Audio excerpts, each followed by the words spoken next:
வணக்கம் மகளே. சென்னையில் வேலை பார்த்துட்டு இருக்கக்கூடிய ஒரு இளைஞன் தன்னுடைய சொந்த ஊரான கிராமத்துக்கு போகிறான். கிராமத்துக்கு போயிட்டு தன்னுடைய அப்பாவை பார்த்து சொல்கிறான், அப்பா, நான் சென்னையில் ஒரு வீடு வாங்கலான்னு இருக்கேன். எனக்கு ஒரு 5 லட்ச ரூபா பணம் வேணும், எப்படியாவது ஏற்பாடு பண்ணி கொடுங்க அப்படின்னு சொல்லி தன்னுடைய தந்தை கிட்ட கேட்குறான்.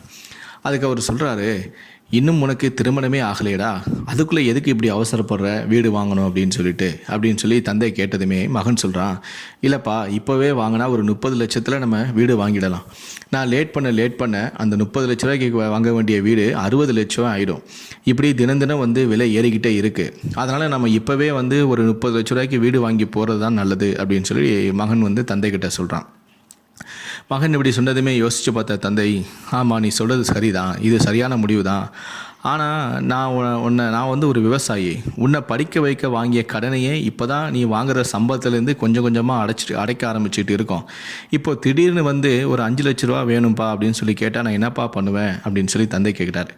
உடனே மகன் சொல்கிறான், இல்லைப்பா, நம்மகிட்ட தான் விவசாய நிலம் இருக்க. நம்மளுடைய விவசாய நிலத்தில் நீங்கள் ஒரு பகுதியை விற்றுட்டு அதில் வரக்கூடிய காசை வச்சு நீங்கள் வாங்கின என்னுடைய படிப்புக்கு வாங்கின கடனை நீங்கள் அடைச்சிருங்க. மீதமுள்ள பணத்திலேருந்து எனக்கு ஒரு 5 லட்ச ரூபா மட்டும் கொடுங்க. நான் சென்னையில் வீடு வாங்க போகிறேன் அப்படின்னு சொல்லி மகன் கேட்டான். என்னப்பா இது, திடீர்னு இப்படி 5 லட்ச ரூபா கேட்குறியே அப்படின்னு சொல்லி யோசித்து பார்த்தாரு. சரிப்பா, நீ சொல்கிற மாதிரியே நான் 5 லட்ச ரூபாய்க்கு நான் என்னோடய இடத்த விற்றுட்டு உனக்கு தரேனே வச்சுக்கோ. நீ 30 லட்ச ரூபாய்க்குள்ள வீடு வாங்க போகிறேன்னு சொன்னேன். இப்போ என்கிட்ட 5 லட்ச ரூபா மட்டும் கேட்குறியா? அப்போ மீதி இருக்கக்கூடிய 25 லட்ச ரூபாய்க்கு நீ என்னப்பா பண்ணுவ அப்படின்னு சொல்லி கேட்டார். உடனே அதுக்கு மகன் சொல்கிறான், இல்லைப்பா, நான் தான் இப்போ வேலை பார்க்க ஆரம்பிச்சிட்டேனே, அதனால் பேங்கில் எனக்கு இப்போ லோன் கொடுப்பாங்க. அந்த கடனை நான் மாத தவணையாக கொஞ்சம் கொஞ்சமாக செலுத்தி ஒரு 20 வருஷத்தில் அந்த கடனை நான் அடைச்சிடுவேன் அப்படின்னு சொல்கிறார். என்னப்பா இது, 20 வருஷமா? சரி, ஓகே, நீ எல்லாம் யோசிச்சு தான் முடிவெடுப்ப, நீ வேறு படித்த பையன் வர. சரிப்பா, வீடு எப்படி இருக்கும் அப்படின்னு சொல்லி அப்பா கேட்ட உடனே, இல்லைப்பா, 300 வீடுகள் கொண்ட அடுக்குமாடி குடியிருப்பு. அங்கே சகல வசதிகளுமே இருக்கும், எல்லா வசதியுமே இருக்கும். ஜிம் இருக்கும், விளையாடுறதுக்கு இடம் இருக்கும், பார்க் இருக்கும், அப்புறம் மளிகை கடைகள் இருக்கும். நமக்கு என்னென்ன தேவையோ எல்லாமே அதுக்குள்ளே இருக்கும்பா அப்படின்னு சொன்னார். என்னப்பா சொல்கிற, அடுக்குமாடி குடியிருப்பா அப்படின்னு மகன் சொன்னதுமே அவருடைய முகம் மாறிடுச்சு. இருந்தாலும் மகன் ஆசைப்பட்டானே அப்படின்னு சொல்லிட்டு, சரி, வேறு வழியே இல்லாமல் ஒரே மகனாக வர போயிட்டான். அவனுக்கு இன்னும் கல்யாணம் ஆகலை, அவனுடைய எதிர்காலத்தையும் நம்ம பார்க்கணும் அப்படின்னு சொல்லிட்டு தன்னுடைய விவசாய நிலத்தில் ஒரு பகுதியை விற்று அவர்கிட்ட கொடுத்தாரு. வீடு வாங்கிக்கப்பா அப்படின்னு சொல்லி அவர் 5 லட்ச ரூபா பணத்தையும் கொடுத்தாரு.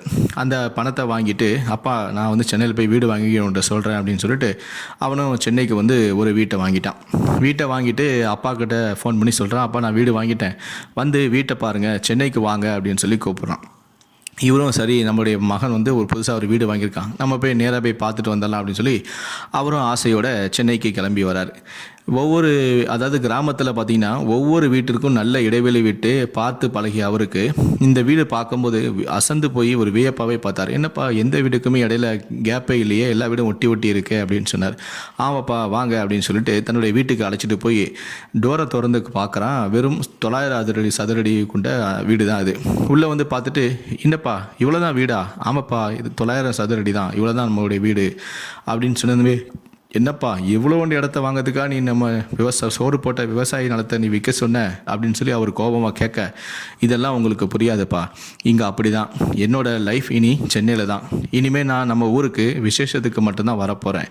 இங்கே தனி வீடையெல்லாம் வாங்க முடியாதுப்பா, அதுக்கு நமக்கு கோடிக்கணக்கில் பணம் வேணும். நீங்கள் பேசாமல் தூங்குங்க, சென்னைக்கு வர வந்திருக்கீங்க, ட்ராவல் பண்ணிட்டு வந்திருக்கீங்க, உங்களுக்கு வசதியாக இருக்கும், பேசாமல் போய் படுங்க அப்படின்னு சொல்லி தந்தையை படுக்கிறதுக்காக ரூமுக்கு அழைச்சிட்டு போய் பெட்டில் படுக்க வச்சான்.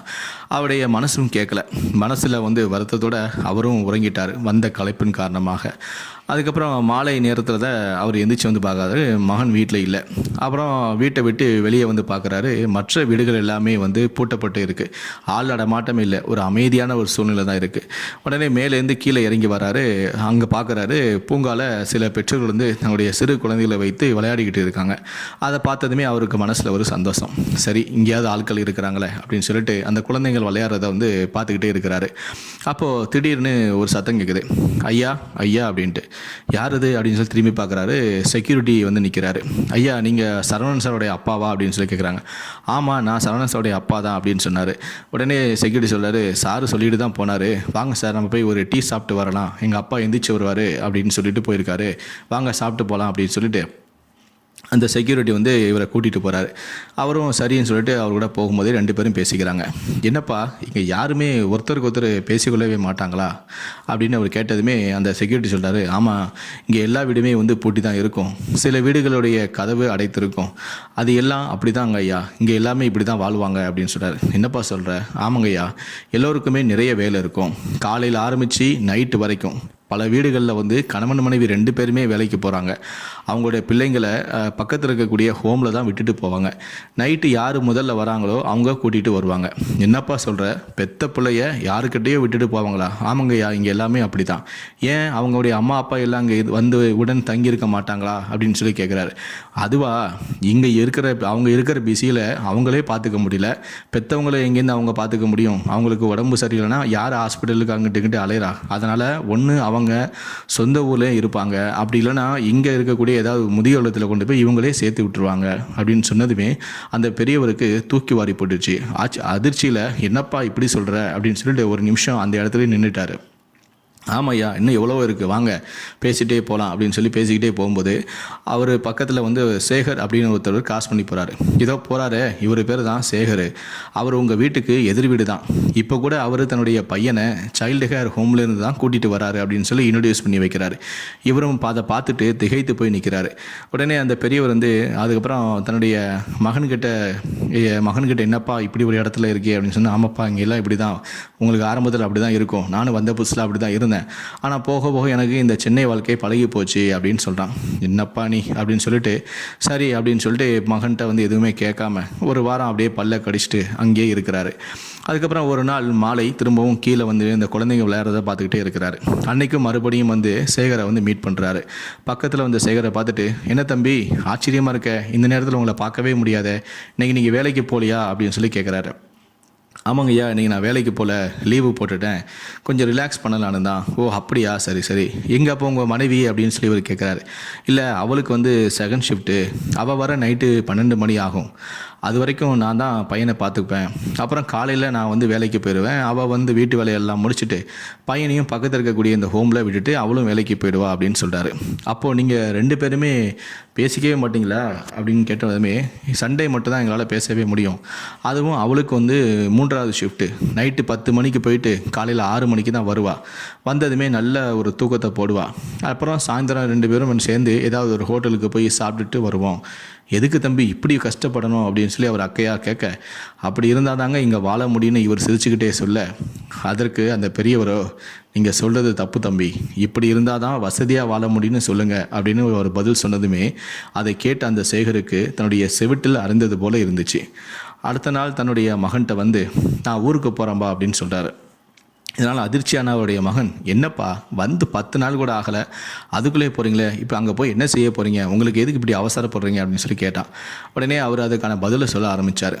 ஒன்றும் இல்லைப்பா, படித்தா நல்லா இருக்கலாம் அப்படிங்கிற எண்ணத்தில் தான் நான் கடனை வாங்கி உன்னை நான் இங்கே படிக்க வச்சேன், ஆனால் நீ இன்னும் உன்னுடைய வாழ்க்கையவே ஆரம்பிக்கலை, அதுக்குள்ளே அடுத்த 20 வருஷத்துக்கு நீ கடன்காரன் ஆகிட்ட, இனிமேல் உனக்கு நான் கல்யாணம் வர பண்ணணும், அப்புறம் அவளுக்கா சேர்த்து நீ உழைக்கணும், அப்புறம் உன்னுடைய குழந்தைக்கும் சேர்த்து நீ உழைக்கணும், 2 பேருக்கும் அது பத்தாது, உன்னுடைய மனைவியும் வேறு வேலைக்கு போகணும், கடைசியாக படிப்பு உன்னை ஒரு கடன்காரனாக தான் ஆக்குது, இது தெரிஞ்சிருந்தா உன்னை நான் படிக்கவே வச்சுருக்க மாட்டேன், விவசாயம் செஞ்சாலும் நான் யார்கிட்டையும் உன்னுடைய படிப்பை தவிர வேறு எதுக்குமே நான் வந்து கடன் வாங்கினதில்லை, இனிமேல் உன்னுடைய வாழ்க்கையில் நிம்மதியே இருக்காது என்பதை நினைக்கும் போது தான் எனக்கு ரொம்ப கஷ்டமாக இருக்குது, மீண்டும் நீ திரும்பி வருவாய் அப்படின்னு நம்பிக்கையோடு நான் இப்போ கிளம்புறேன்பா அப்படின்னு சொல்லிட்டு தன்னுடைய மகன்கிட்ட சொல்லிட்டு தன்னுடைய கிராமத்திற்கே பொறுப்பட்டு சென்று விட்டார் அவர்.